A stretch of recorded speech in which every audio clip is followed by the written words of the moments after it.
Globalement, l'idée de changer le personnel politique et les façons de fonctionner dans le monde politique.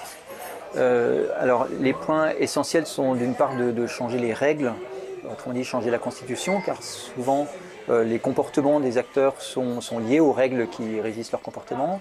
Les acteurs étant les personnes et également les partis politiques.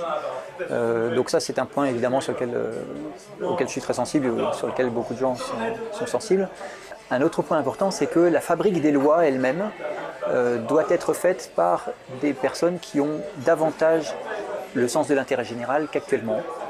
Et pour cela, eh bien, tout simplement, il faut renouveler les députés et les sénateurs, ou même imaginer d'autres formes de chambres.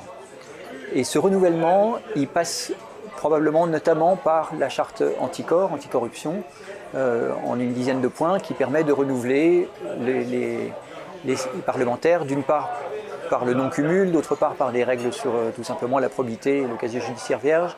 Et de manière générale, indépendamment des règles particulières de la charte anticorps, ce que promeut Charlotte est ce qu'elle appelle un archipel citoyen, qui est en fait une mise en réseau des candidatures pour les législatives, qui soient des candidatures citoyennes qui se conforment à ces points-là et surtout veuillent mener une politique en concertation continue avec les citoyens. Alors il y a plusieurs formes pour ça. Il y a des candidats qui souhaitent dialoguer en permanence avec une assemblée locale.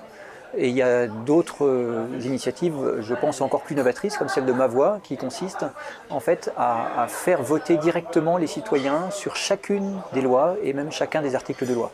Et ça, c'est quelque chose de très très novateur, car eh bien, tous les citoyens intéressés par une loi précise, soit parce qu'ils s'y connaissent sur le domaine, soit parce qu'ils sont très interpellés en tant que citoyens, feront, nous l'espérons, l'effort de s'intéresser vraiment au texte lui-même, à l'amender, à réfléchir aux amendements qui sont proposés en tout cas, et se prononcer sur chacun des amendements. Et les députés Ma Voix qui seront dans l'hémicycle, s'il y en a, eh bien, auront un poids symbolique très très important, car ils seront la voix directe des citoyens. Et de plus, étant présents en permanence, ils forceront les autres députés à être bien davantage présents qu'ils ne le sont en général actuellement. C'est donc, je pense, une innovation très très forte que Ma Voix.